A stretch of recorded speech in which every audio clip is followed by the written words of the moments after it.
They put the landers down in darkness, because by day the fields were shelled from orbit, and the first thing Karl Wren learned about the war he had been carried 4 months through the warp to fight was its smell. He had expected gun smoke. He did not yet know that smoke is the cleanest thing on a front line.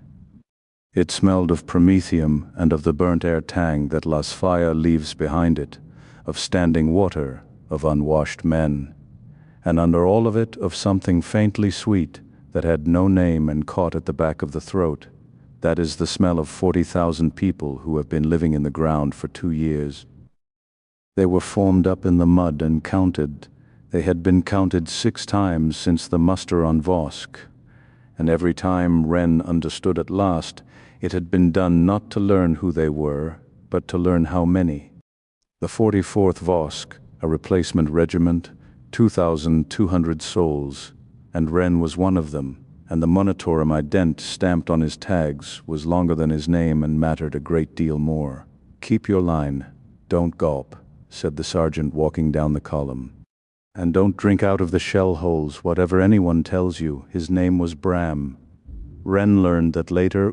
What he saw then was a man whose flak vest was strapped in a way the drill manual would not have recognized, and wrapped over with rag so it would not catch the light or rattle, and a face that gave up nothing except a tiredness so old it had stopped being a mood and become a feature. They were taken down into the third line of trenches, into a dugout under a slab of ferrocrete, and there Karl Wren sat down for the first time on a battlefield. He sat on an empty munitorum crate and discovered that he had no idea what to do next. Nobody was shouting. Nobody was shooting. Far off to the north, the artillery worked, steady and indifferent, like a stamping press on the night shift. "First time," said Bram, not turning round. "Yes, sir." "Not, sir." "Sergeant, sir, is what you call the men who put us on the map, and they don't come down here." He tossed Wren a tin. "Eat." Wren broke the seal with the double-headed eagle on it and looked inside. It was a gray paste.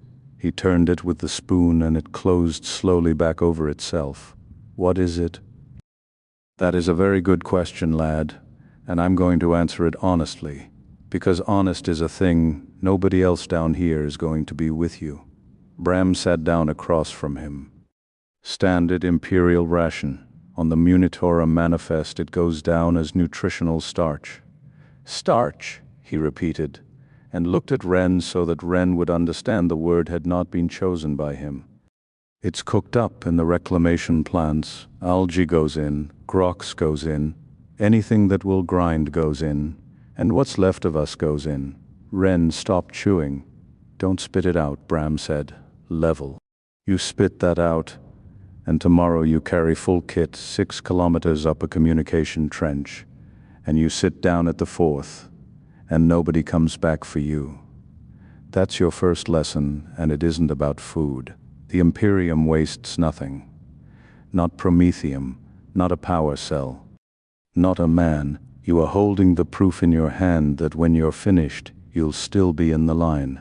He nodded at Wren's breast pocket, where the corner of a small red book showed the Imperial Infantryman's Uplifting Primer issued to every man at founding. "Does your book cover it?"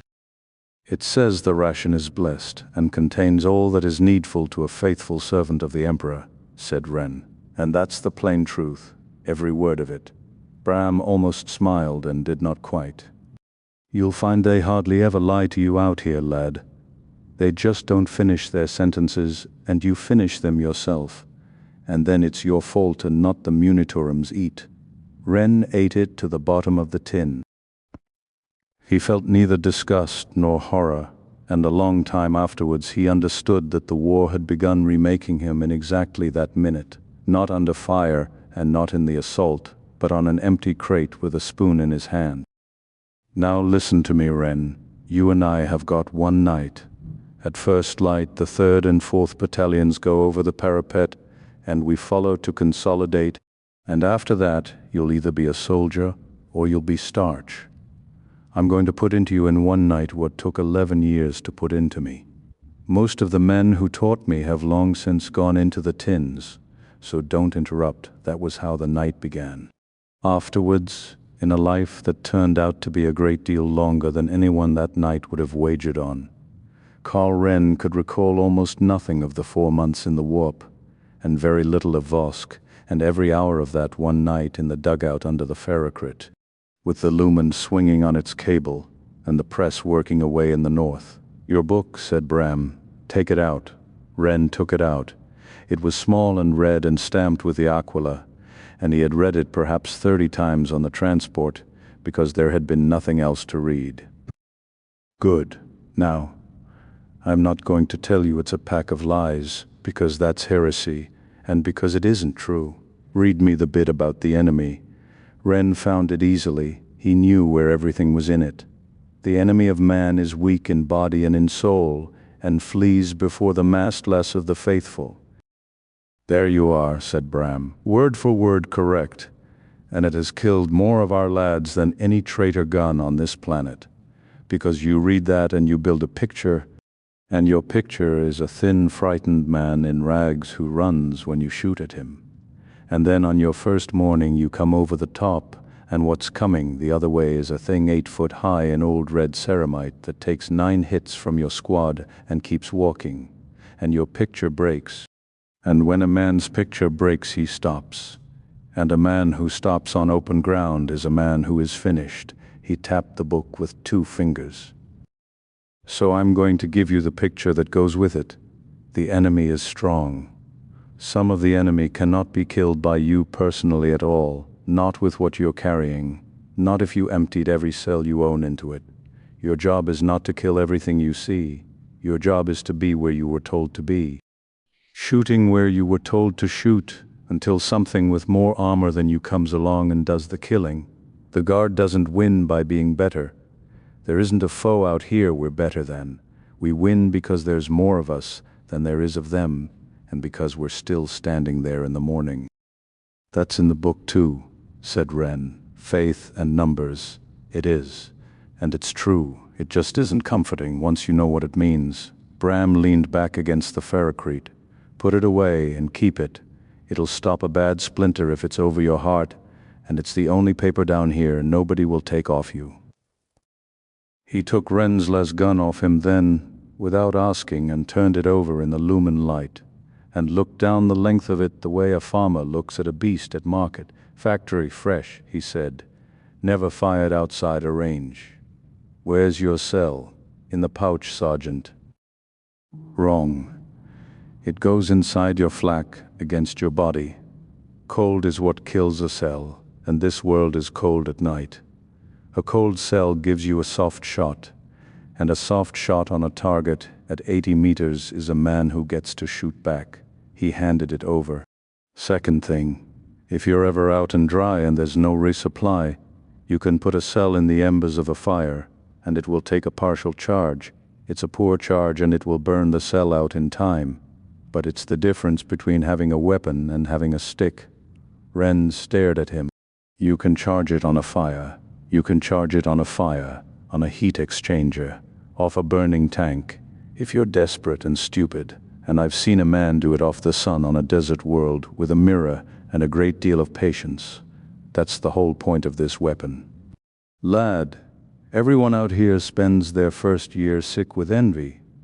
The Astartes have their bolters, the Arbites have their shotguns, the traitors have things nobody has a name for. And you've got a lasgun, and men call it the Emperor's flashlight, and they say it as a joke." He said the next part slowly. "They can keep the joke. That thing you're holding is issued to 100 billion men across the galaxy. It works in the wet, in the dust, in vacuum, at 60 below, and it does not care that you have never oiled it. There's no belt to snarl, no case to jam, no brass to lose. When everything the enemy has been rendered into scrap, and there's 100 kilometers of bad ground between you and your supply line, the man beside you with the exotic weapon is carrying a club, and you are still a soldier. Learn to love it, or at least learn to respect it, because it will keep faith with you a long time after most people have stopped. The manual says it has a spirit," Wren said carefully. "The manual is right. Don't let anyone in this regiment tell you different, and don't get clever about it either. Every machine has a spirit in it. You clean it, you keep it dry, you oil it, and you say the words while you do, and you use the same weapon and don't swap around, and it will shoot true for you. Now, you can call that superstition if you want. But I have been 11 years at this, and I have seen a great many clever men die because they were too clever to keep their kit right, and I have never once seen a well-kept weapon fail a man who kept it. Make of that what you like. He handed the gun back. You'll get a chance to see how much it matters tomorrow. If it goes badly, and it usually does, at some point you will be lying in the wet with 2 cells left and no idea where your squad is. That's the whole war in the end. Just you and that. Somewhere above them a last discharge went over. 3 shots and then nothing. Some sentry firing at a noise. Bram did not even look up. They may attach Ogryns to you tomorrow, he said. So listen to how you handle them. He poured himself something from a flask and did not drink it, only held the cup in both hands as if he were warming them. An Ogryn stands 3 meters and weighs about what a chimera weighs, with the armor stripped. He will take a traitor's head off with 1 hand and not notice. He will soak up what would kill you 4 times over, and he's stupid. Lad, genuinely stupid, not the way a slow man from a farm is stupid. Differently, somebody explained the world to him once, and he believed it, and he has never had a doubt since. Aren't people afraid of them? People who haven't fought are afraid of them. Bram tilted the cup. An Ogryn believes in the Emperor in a way that you never will. Every order you give him has come down a chain. From the Emperor to the Lord General, from the Lord General to the officer, from the officer to me, and from me to him. He does not see any join in that chain. You are to him the last link of the voice of God, and if you are a bastard, and you give him a stupid order, he will carry it out gladly and die doing it, and in the last second he will believe he is doing a holy thing. He was quiet a moment. They carry ripper guns, great heavy things, the barrel about the size of your leg. They fit a burst limiter to them. Do you know why? Because an Ogryn likes the noise. Give him his head, and he'll empty his entire load in half a minute, happy as anything. And then go in with an empty gun and his fists. The limiter isn't there because of the enemy, lad. It's there because of the joy. Ren laughed before he knew he was going to. Bram did not. Their squads are led by a Bonid. One they've put an augmetic in the skull of, so he can hold 3 orders in his head at once instead of 1. So don't imagine the Mechanicus hasn't been at them. The Mechanicus has been at everything. He set the cup down. I had one big ord, not a regulation name, but no man alive can pronounce the one he was born with, and on the Munitorum ledger he was down as auxiliary abhuman 1 unit. Bram looked at his hands. I never did anything for him, you understand. That's the whole of it. I was about where you are. 2nd year in, we were in reserve, and the ration column was 3 days late. And Ogryns are fed last, because on paper they aren't men, they're auxilia. He sat by himself and didn't complain, because complaining wasn't a thing he had.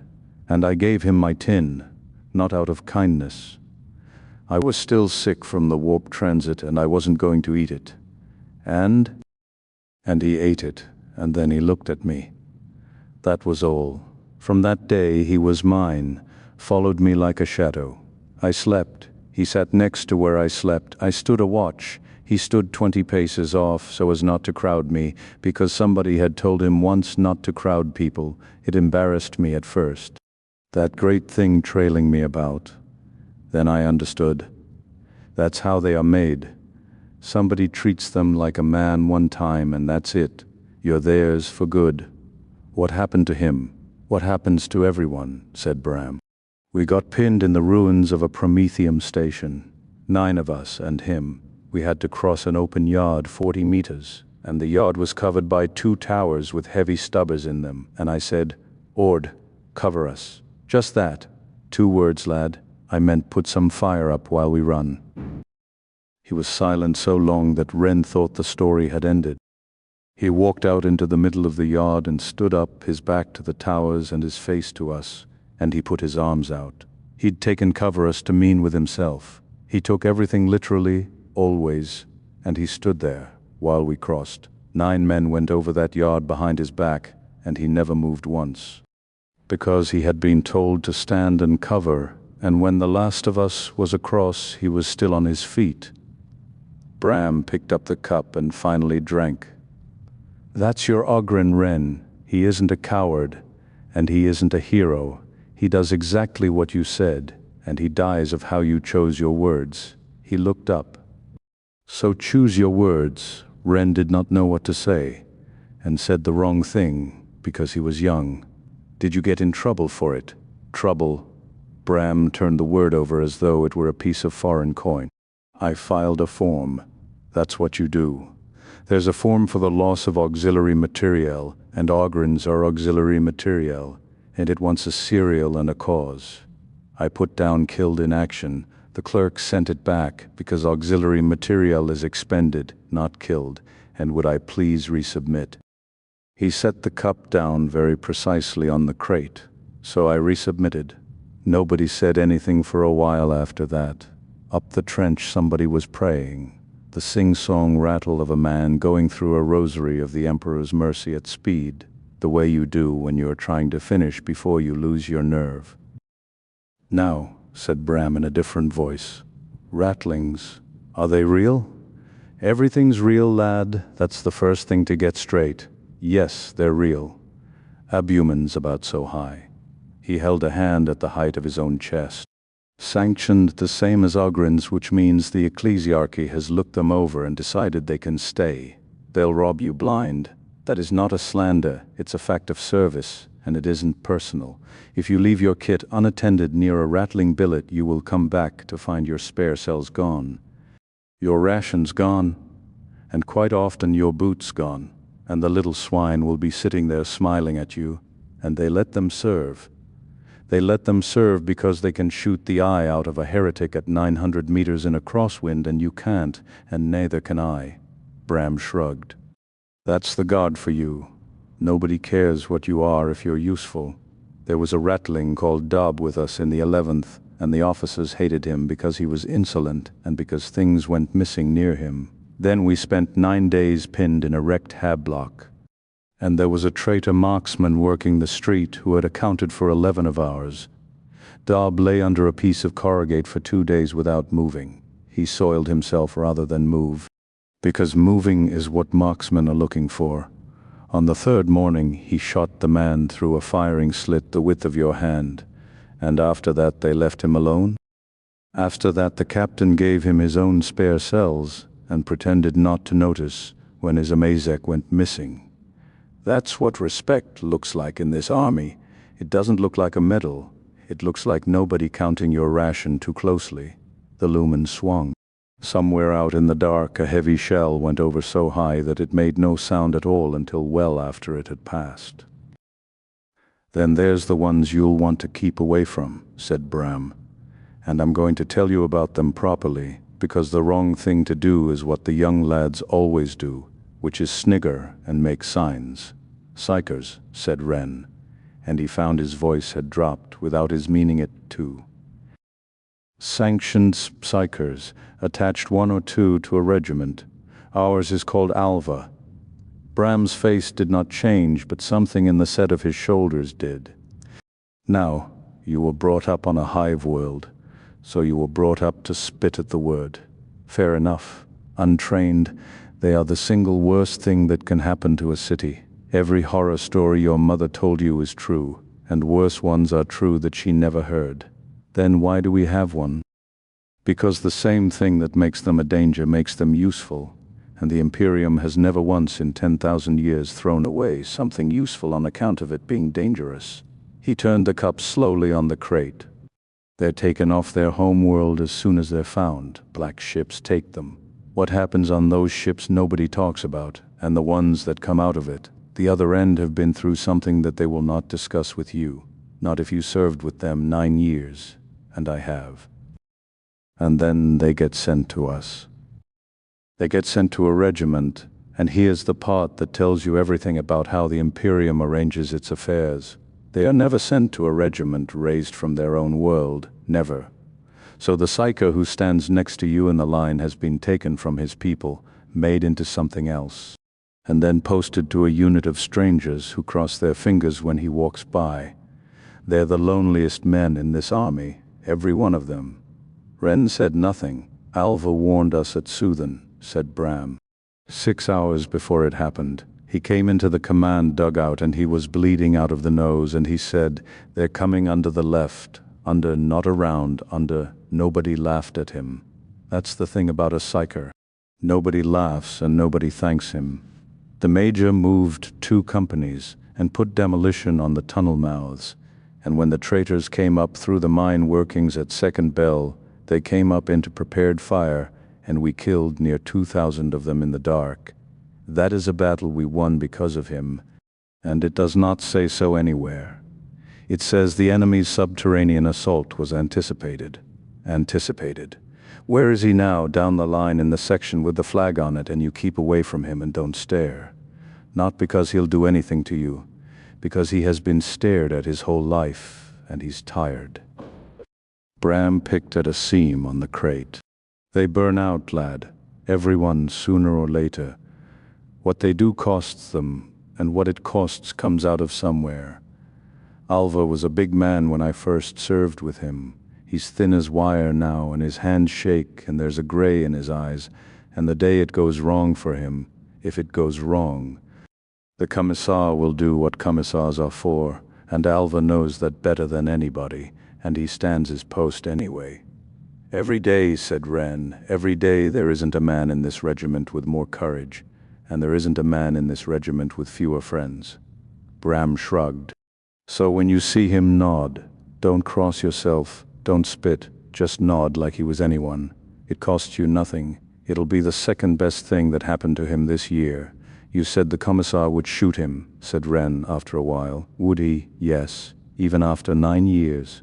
Especially after 9 years. Bram folded his arms. Right, commissars. Every man in the guard has an opinion about commissars, and most of them are stupid. So I'll give you mine and you can keep it or not. A commissar is not there to make you brave. He is there to make sure that the least brave man in the line is more afraid of him than he is of what's in front of him. Because the whole thing only works if nobody runs. 1 man runs and it's a hole. 2 men run and it's a rout. A rout doesn't lose you a trench, it loses you a front, and a lost front loses a world, and there are 800 million people on this world. That's the argument. That's the argument, and the argument is correct. And I have seen it done, and it is a filthy thing to watch. He said it flatly. 6th year, Commissar Holt. We were holding a line in a rail yard, and the traitors put something at us that came on at a run and did not stop, and a lad on the left threw down his weapon and went. Not a coward. Mind, he'd stood 3 days.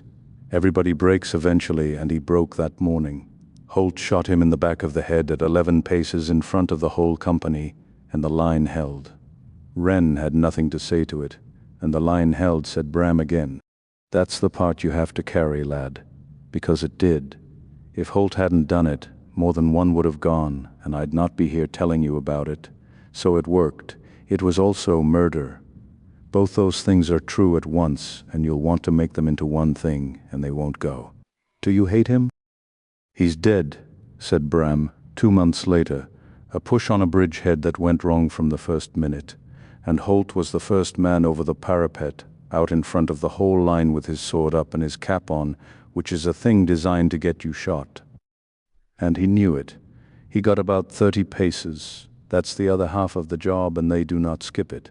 They shoot you for cowardice, and then they go first, and they go first every time, and a great many of them die in their first year doing it. He looked up at the ferrocrete. That's the Imperium all over. Nothing in it is simple, and nothing in it is kind, and it works. Don't waste your strength being angry at it. It's like being angry at the weather. He was quiet a moment, and then he said, and while we're on it, the priest, we were told there'd be one attached. Father Cress, He'll come along the line before dawn, and he'll be carrying a censer and a book, and he'll have no weapon on him worth the name, and by about 9 tomorrow morning he will have walked further across open ground than anyone in this regiment." Bram said it evenly. "Now you can take the ministorum or leave it. Plenty of men out here think the ecclesiarchy is a rich man's business that eats a third of everything and gives back sermons. Some days I'm one of them. But I'll tell you what a regimental confessor is actually for, because it isn't what the manual says either. The manual says he sustains the faith of the fighting man. He does. Here's how. He is the only man in this army who is allowed to touch you." Bram let that sit. "Think about it. Nobody touches anybody out here. The officers don't. The commissar certainly doesn't.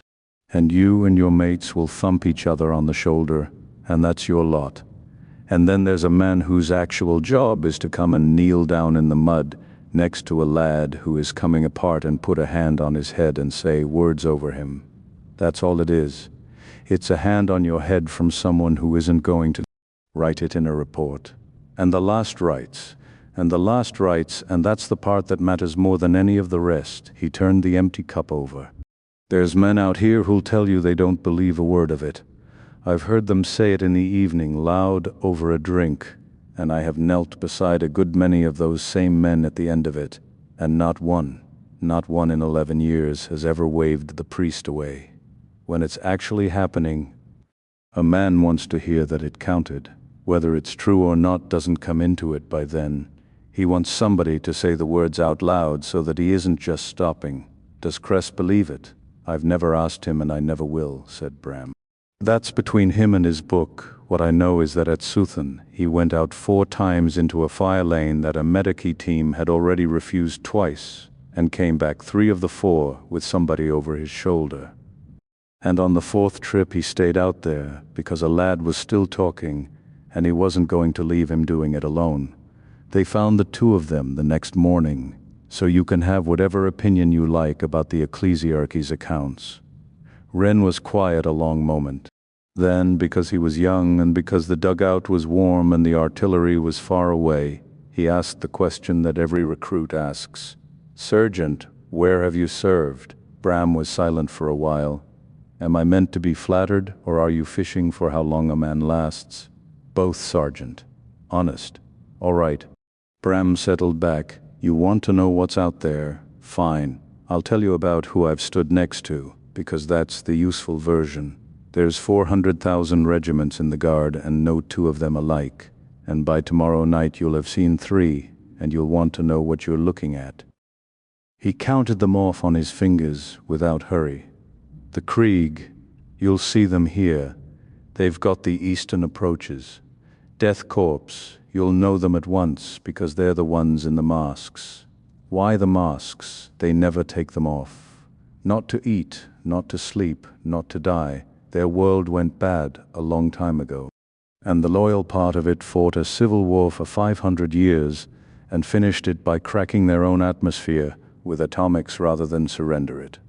Their whole culture since is one long apology. Every man they raise is raised to spend himself and be glad of it, and they don't think that's tragic. They think it's owed. That's madness. It's arithmetic with a soul stuck on it, and they are the finest siege troops in the sector, and I will tell you exactly why. They dig. They will dig a trench line towards a fortress for 8 months without complaint, then dig under it for another 4, and when the mine goes up, they walk into the breach at a march, in step, at a walking pace, into massed fire, and they do not cheer, and they do not run, and they do not stop. Nobody can do that, said Wren. They can. I have watched it. The most frightening thing I have ever seen, and it was on my own side. Bram rubbed his jaw. I shared a sap with one of them for 6 days at Vrasken. Never got a name. They don't have names. They have numbers. And when one falls, the number goes to the next man out of the transport. 6 days. I asked him at the end whether he wanted to go home when it was over. He said there was nothing on Krieg to go home to, and that this was going home. Did he live? No, he let that sit. Now the catechins. opposite in every particular death world. Jungle, and the jungle there is a serious business. They lose more people to the flora before founding than we lose to the enemy after it. They come out of it able to move through country you'd need a machine to cross. And they will kill you with a blade in a way that will make you queasy for a week. They will not drill. They will not salute properly. And their officers are obeyed on account of being the meanest man present rather than on account of the pips. How do they get away with that? Because when a general puts them in a rotten green hell where nothing else will function, they come out the far side with the objective taken. That's the only currency there is. I had a Catechin sergeant called Dax teach me to move at night. 2 things I learned off him. 1. Look at the ground before you look at the horizon because the ground is what kills you. 2. When you're the one being hunted, go towards the thing that hunts you because it's looking where you were running. And him went home, if you can believe it. 12 years and a lung and he went home. Bram almost smiled. 1 in 1,000 does. Somebody has to be the one, and it's worth remembering that, on a bad night. Who else? Valhallan's ice world, and cold beyond what you can picture. They fight shoulder to shoulder because that's how they were raised, and because a Valhallan alone is a man in trouble. And they will take casualties that would break anyone else and just close up and keep coming.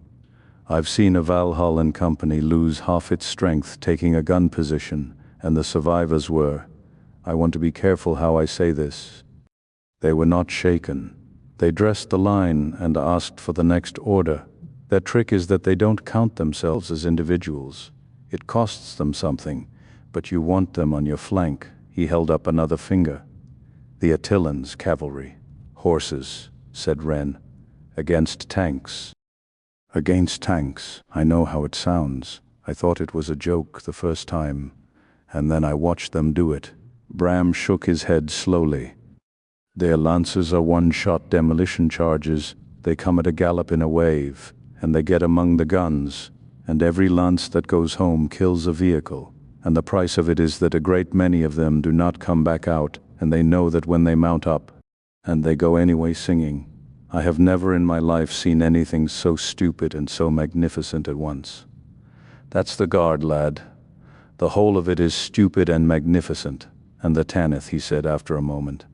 You'll not have heard of them. Light infantry scouts, best I ever saw at moving unseen, and I once had a Tanith walk up on me from 20 paces in open scrub and put a hand on my shoulder before I knew there was a man on the planet with me. They call them ghosts. For the scouting. Partly, mostly because their world was burned at their founding while they were on the transports. Every one of them was posted away and then had nowhere to be posted back to. Bram looked at the far wall. Now that is worth understanding. There's regiments out here that will never be relieved and never go home and never be reinforced with their own people, because the world that raised them is a cinder or a chaos holding or was ground down for a tithe. When those men die, the regiment gets smaller. And there is no way for it to get bigger again. They just get fewer year on year until the number stops. That's the worst thing you've told me tonight. No, it isn't, said Bram, but it's on the list. He got up and went to the entrance and looked out for a moment at nothing and came back and sat down. 2 more, and they're about what you're under rather than who you're next to. Artillery and armor. We had a demonstration on Vosk. You had a demonstration. Fine. Bram rubbed his hands together. Your gun line is earthshakers, big ones. They'll be behind the ridge to the south. On a barrage, you'll be told to keep your head down and you'll think that's advice. It isn't. When a battery walks a barrage in ahead of you, it means shells landing 80 meters in front of your face for 20 minutes. And the ground moves like a thing alive, and the noise takes your thinking away entirely. Men bleed from the ears. Men bite through their own tongues. That is your own side working correctly. And when it works incorrectly, then it comes down on you instead, and there is no malice in it, and no one to be angry at. A gun laid a fraction off at 9 kilometers puts its shells in your trench instead of theirs, and there's a form for that too. He held Wren's eye. I've been under our own guns twice. I'm not going to describe it. What I'll tell you is the useful part, which is that if it starts falling short, you do not run, because you cannot outrun the pattern. And the pattern will lift. You get low, and you count, and you wait it out. Running is what kills men in a short-falling barrage. Counting is what saves them. And the tanks, And here, for the first time all night, something came into Bram's voice that was not tiredness. Russes, you'll get them tomorrow, on the left. There is no sound in this galaxy like a squadron of Lehman Russ coming up behind you when you are pinned, and I hope you get to hear it, because it is the best sound there is. They're old, aren't they? They're older than most of the worlds they fight on. That pattern has been in service so long, the Mechanicus can't say for certain where the first one was built, and each one is a shrine as much as a machine. The crews live in them, they talk to them. When a Russ is wounded, the engineer sings to it. And I have seen a tank that would not start for a full crew take a hymn and a proper anointing and start on the first turn. And you can tell me that's the fuel line warming up if you like, and I'll listen politely. You believe it? I believe I've spent 11 years alongside machines that behave better when they're loved. I don't need it to be more complicated than that. Bram shrugged. And once at Suthen I saw a Titan. He said it without any weight at all, which was how Ren understood that it had weight. You saw one. At about 4 kilometers, which is close enough. It came over a Hab district, and the district was not there afterwards.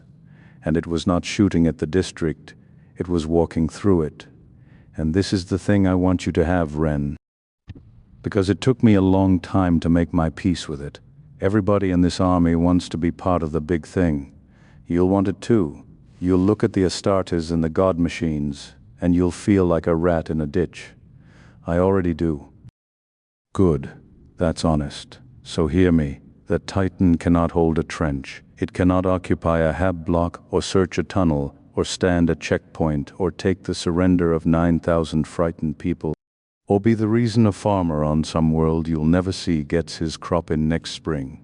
It breaks things. We are what's left holding the ground afterwards. Every world in the Imperium that is still human is human, because men like you stood on it in the mud with a lasgun and did not leave. That's not a consolation. It's a job description. Somewhere off to the east a flare went up and hung and drifted down, and the light of it came into the dugout mouth and moved slowly along the wall and went out. Now while we're on it, said Bram, how was your transit? Ren did not answer at once. That's what I thought, said Bram. Nobody's first is good. How many days did they tell you it was? 111. And how many did it feel? I don't know, said Ren, and heard his own voice go strange. That's the thing I can't say to anyone, Sergeant. I don't know. Some of it was longer. There was a stretch where I couldn't tell if I'd slept. The chronos on the deck disagreed with each other, and the petty officer said not to look at them. Correct advice, badly given. He should have told you why. Bram's tone had changed. It had become careful, the way a man is careful lifting something that is heavier than it looks. You were in the warp. It's not a place, it's a sea, and the sea is alive, and it hates us with something personal. The ship hangs a field around itself, the Geller field, and that field is the entire difference between a crossing and a horror story. And it is maintained by machines that are 10,000 years old and by prayer. That's not a joke, and it's not superstition. It is literally maintained by prayer, because the parts of it that nobody understands respond to it, and the navigator sees through it. A navigator sees through it, and a navigator is a mutant with a third eye that would kill you if you looked into it.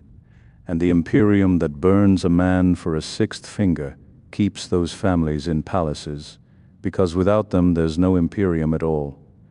Only a lot of worlds shouting into a dark that eats the sound.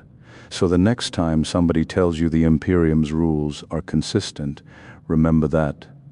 There were noises, said Ren quietly. There are always noises. In the 3rd month, in the hold, something went along the outside of the hull, along it. Sergeant like a hand, and a man 2 rows down from me started talking to his mother, and she'd been dead 9 years. He told us so on the first week, and when they came for him he didn't fight, he went with them. And he was smiling and asking them to be quiet because she was still talking. Bram nodded slowly, and nobody said anything about it afterwards, said Wren. Not the officers, not the priest, nobody. The bunk was empty and we never spoke of it, and it was as if I'd made it up. You didn't make it up, said Bram. There, now somebody said it out loud to you and you can put it down. That's all I can do for you on that one. Every soldier in this army has 3 or 4 of those and no place to put them, and that's what the drinking is for, and the praying. And the shouting at nothing. You'll collect your own. Just don't carry them alone if you can help it. And don't ever try to make sense of them, because there isn't any, and looking for it is how a good man goes wrong. The night had turned. There was no light in it yet, but the cold had changed character, the way it does in the last hours, and the artillery in the north had thinned to single rounds. Sergeant, said Wren, can I ask something stupid? That's what tonight is for.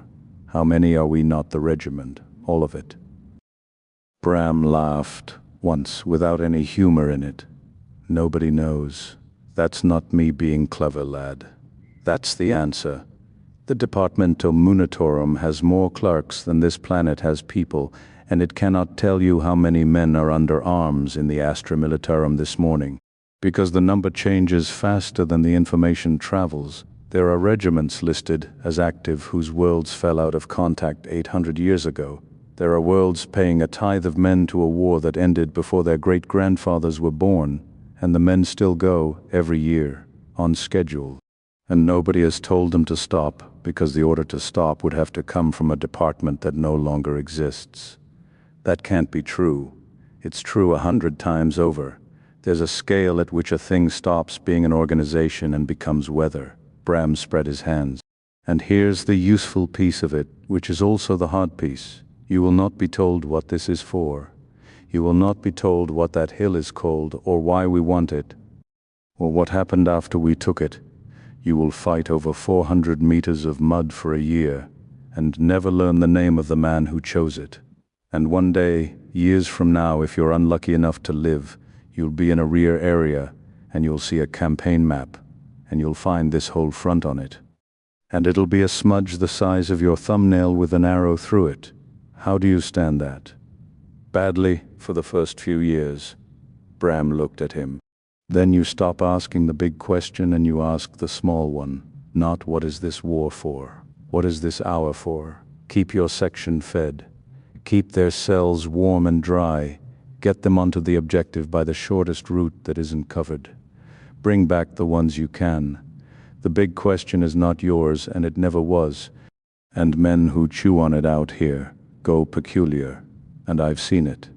The small question is entirely yours, and it is worth doing well, and it is the only part of this that anybody will ever be grateful for, and they'll mostly be dead before they say so. Sergeant, said Wren, when this front's finished, do we go back to Vosk? He had not meant to ask it. It had been sitting in him since the transports. Bram did not answer straight away, and the way he did not answer was itself an answer, and Wren understood that he had asked the real question of the night by accident. No, said Bram. Ever. Almost never, lad. I want to be honest with you, and I don't want to be cruel about it. So I'll give it to you plain, and then we'll leave it alone. He sat forward. A regiment gets raised on a world and shipped out, and shipping is the expensive part. Void transport is the single most costly thing the Munitorum does.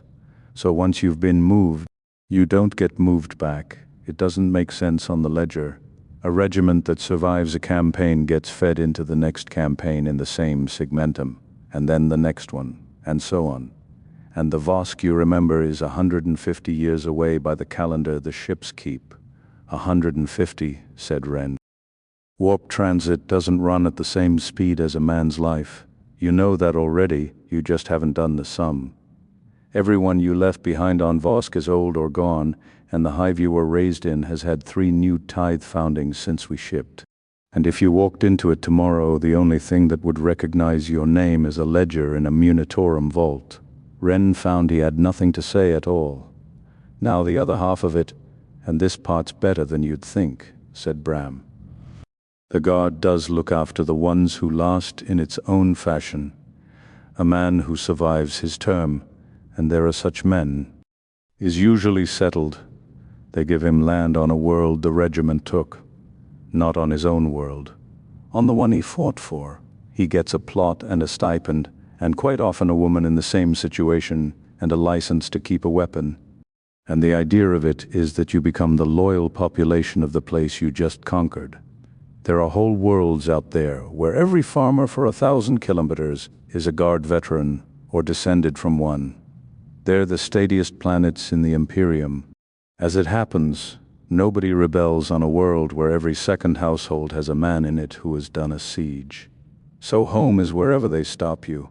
Home is whatever ground you're still standing on when they finally let you sit down. Bram shrugged. It sounds hard, it is hard, but I'll tell you what it isn't, and that's a lie. Nobody promised you Vosk. Read your book. It says you serve until the Emperor has no further need. It does not say a word about a return journey, and it doesn't say it because there isn't one. And you, said Ren, do you want a plot somewhere?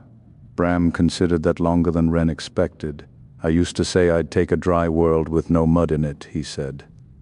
Then somewhere along the line I stopped picturing it.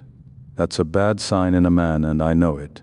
Don't you do that. You keep picturing yours, even if it's rubbish, even if it's a hut on a rock. It costs nothing, and it keeps a piece of you outside all this. And out here, that piece is the whole of what you've got that they can't requisition. The Vox in the corner clicked twice and then said something short and toneless that Ren did not follow. That's the 50-minute, said Bram, and stood and became between one movement and the next. A different man, or perhaps the same man with the conversation put away. Right, Kit? He went over Ren like a machine going over a part.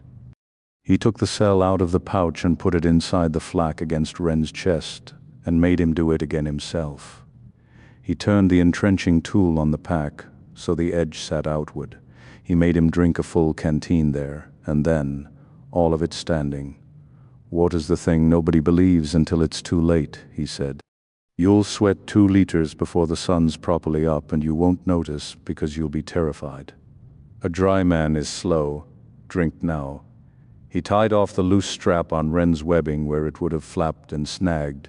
He looked at Ren's boots for longer than seemed reasonable. Right, he said at last. Now the order, when it comes your second wave, following the 3rd and 4th battalions.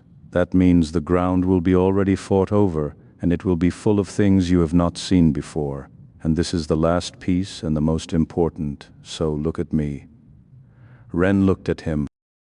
There will be men down between here and the objective, and some of them will be alive and calling out. You do not stop for them. You keep moving, and the Medici parties come behind for exactly that reason. A man who stops on open ground draws fire to himself and to the wounded men both. And then there are 2 of them, and no Medicae worth the name is going to get either. I'm telling you this now, in the warm, because when it happens you will not be able to reason. You will only be able to do what you were told.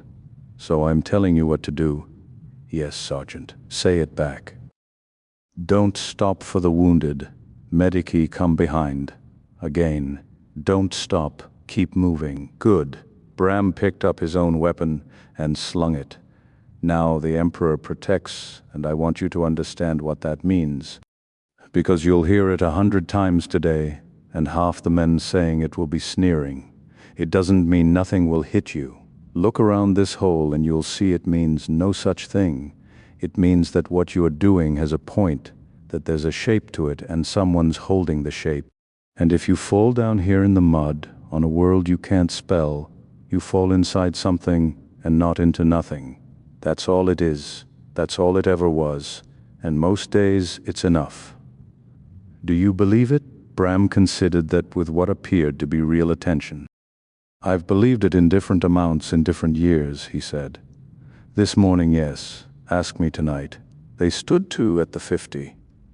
There was no dawn to speak of, only the dark thinning to a mean gray, and the mist coming up off the wet ground, and along 4 kilometers of firing step men were doing the small things that men do at such times, checking a strap for the 8th time, praying, being sick into the sump, saying nothing at all.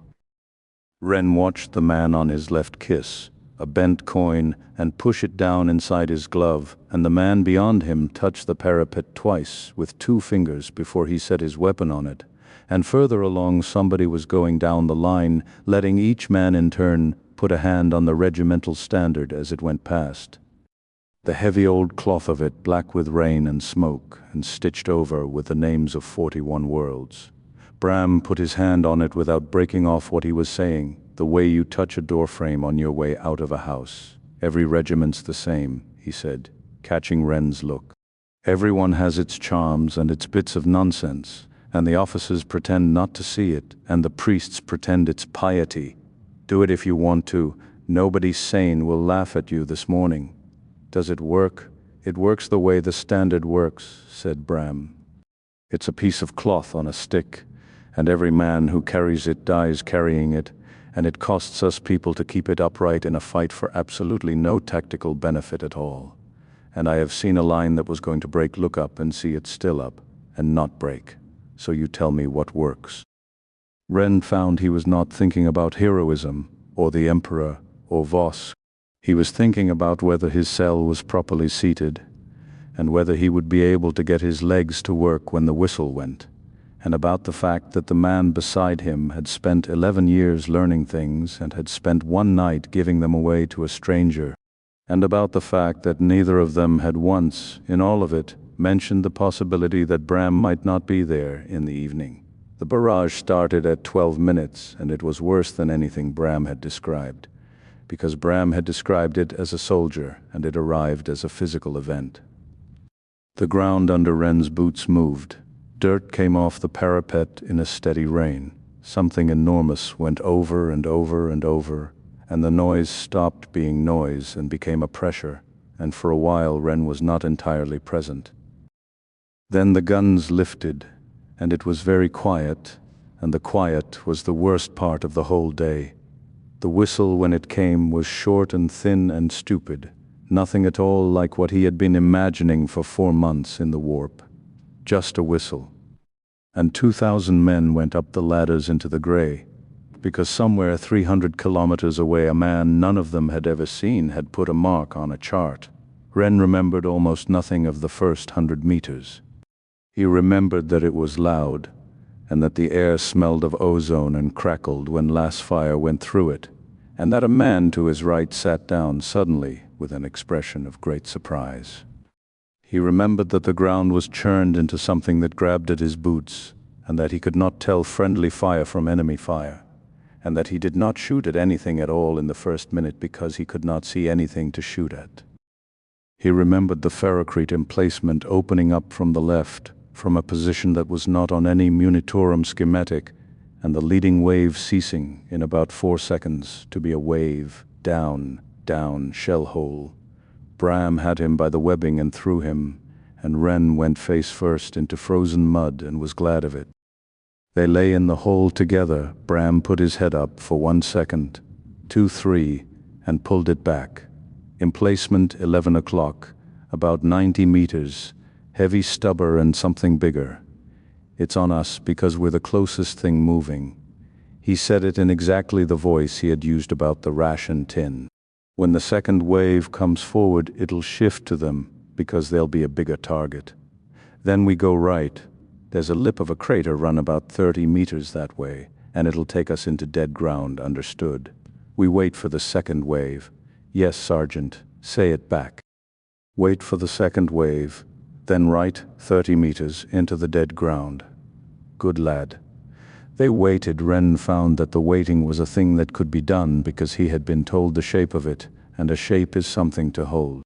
He found also that he was pressed against the wall of a shell hole with a man whose weight against his shoulder was, at that moment, the entire structure of the world. The second wave came forward at 4 minutes. The emplacement shifted. Go, they went. Ren ran the way he had been taught to run, low and right, 30 meters to the lip, and he made it, and he went over into the dead ground and turned to report to the man behind him. There was no man behind him. Bram was out on the open ground, halfway, and even from there it was plain how it stood. It was not one of the ones where you go back. Ren went back anyway. He did not remember deciding. He remembered that his hands were bleeding by the time he arrived, and that a man in soaked flak armor is far heavier than it seems reasonable for a man to be. Bram was still alive. His face had exactly the same expression it had worn all night in the dugout, which was tired. "Take the lasgun," he said. "Sergeant, I'm going to get you across to the lip. It's 30 meters, I can." "Take the lasgun," said Bram. "Mine yours is factory. Its spirit doesn't know you yet." He got a breath. "Mine's worked in, it won't fail you." Ren took it. He did not remember doing that either, but it was in his hands. "Now go right into the dead ground," said Bram. "Like I told you. Come with me. I told you the rule this morning." Bram's hand moved a little on the mud, which was as much as it was going to do. "Say it," Ren's mouth said. "Without him, don't stop for the wounded. Medici come behind." "Good lad," said Bram. "That's the one that's worth having. He did not die quickly, and he did not die well, and he said nothing else that made sense." Ren crouched over him until a burst went across the lip of the hole and clipped grit into his face, and then the body he lived in remembered its orders, stood up, and went right into the dead ground exactly as it had been told, and carried him with it. 200 meters further on, in a length of captured trench, it stopped being a body carrying him and became him again, and he was sick against a revetment for some time, and then a corporal he had never met gave him a section of 4 men because there was nobody else to give them to. And Karl Ren's war began properly at that point, on the second morning, at 19 years of age, with another man's lasgun in his hands. They took the objective at 1400.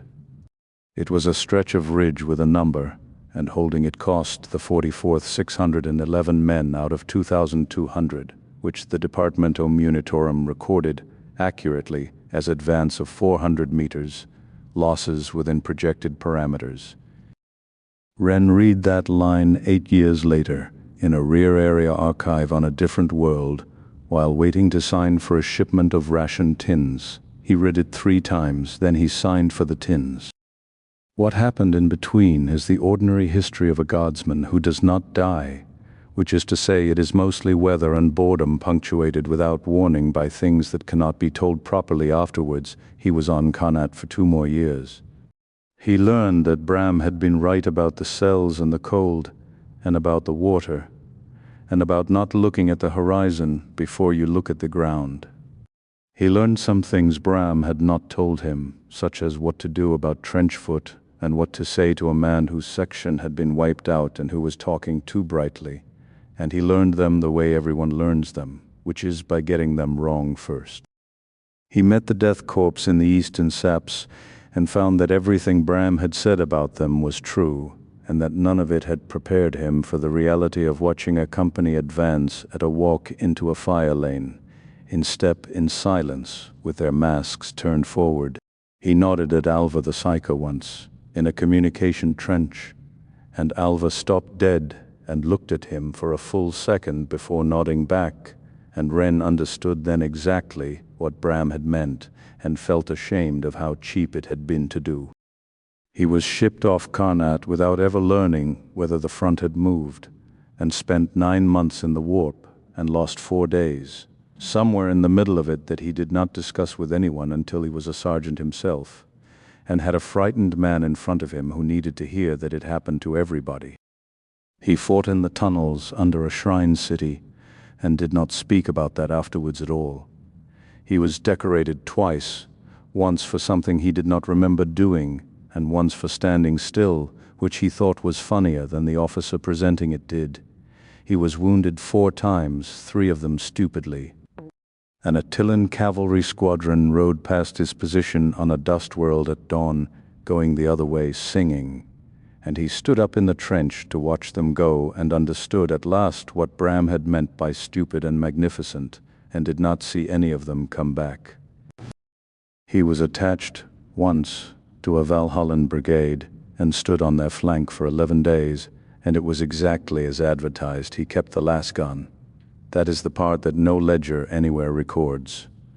Weapons are issued and reissued and go back to the armory on a man's death.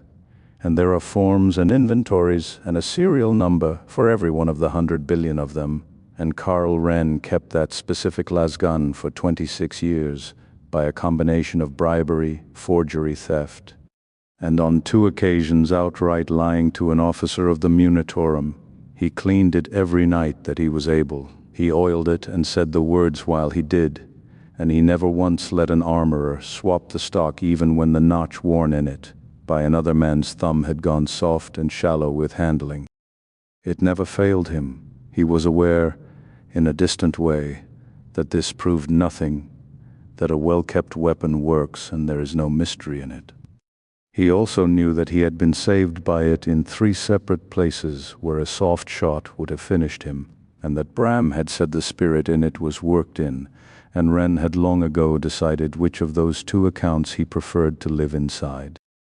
He made corporal in the 4th year and sergeant in the 7th, and somewhere around the 10th, he noticed that he had begun to cut down the standard issue flak straps and wrap them in rags so they would not catch the light. By the time the 44th was fed into the line on a world called Ashen Reach, Sergeant Karl Wren had been in the field 26 years, and there was no one left alive in the regiment who had come out from Vosk with him. They put the landers down in darkness, because by day the fields were shelled from orbit. He stood in the mud with a data slate he was not looking at and counted the replacements as they came off the ramps. He had stopped counting men by name a long time ago, which is the first economy the work teaches you. He counted heads because heads can be counted quickly, and names arrive later if a man lives long enough for a name to be needed. Keep your line, don't go up, he said down the column, and don't drink out of the shell holes, whatever anyone tells you. He heard his own voice from outside himself and was not surprised. It had not happened in a day. Somewhere in the middle years he had looked up and found that he had become the man in the wrapped flak vest with the tired face, and that he divided a fresh draft into 2 kinds at a glance, the ones who would make it and the starch. He picked one out, the smallest, a lad holding his lasgun the way you hold something you suspect of being about to bite, and took him down into the 3rd line into a dugout under a slab of ferrocrit and sat him on an empty Munitorum crate. The recruit sat and did not know what to do next. Nobody was shouting. Nobody was shooting. Far off to the north the artillery worked, steady and indifferent. "First time," said Wren. "Yes, sir." "Not, sir, sergeant." He tossed him a tin. "Eat." The lad broke the seal with the double eagle on it, turned the paste over with the spoon, and looked up. "What is it?" And Sergeant Karl Wren, with a lasgun across his back, whose stock notch had been worn smooth by 2 men's hands, heard himself answer in a voice that remembered itself better than he did. "That is a very good question, lad, and I'm going to answer it honestly, because honest is a thing nobody else down here is going to be with you." He told him about the starch.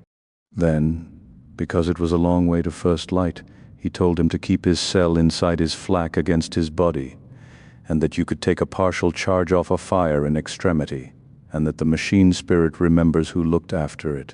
He told him that the primer is true in every particular and finishes none of its sentences. He told him about Ogrins and how they take an order exactly as it is spoken, and that therefore you choose your words. "Did that happen to you, Sergeant?" The lad asked about the Ogrin. Wren thought about it. "No," he said. "That happened to a Sergeant Bram, 11th Vosk. Then the 44th. He taught me on a night like this one. Might have been on this exact crate, the way the Munitorum moves things around. What happened to him? What happens to everyone?" The lad finished the tin and scraped it, which Wren noted with approval. "Sergeant, why are you telling me all this?" Wren came very close to answering honestly. The honest answer was, because in 4 hours most of you will be down, and there is nothing whatever I can do about that. And the only thing I have ever been able to carry out of any of it is that somebody else should know there was a man called Bram who on his one night did this for me. Orders, he said. Come down the chain.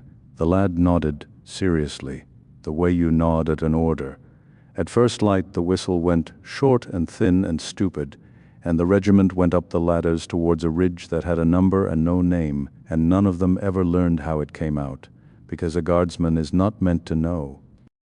But down the chain, from Bram to Wren, and onward into the grey morning, went a thing the Departamento Munitorum has never carried on any ledger. Keep the cell against your body, don't drink from the shell holes, choose your words. The Imperium wastes nothing.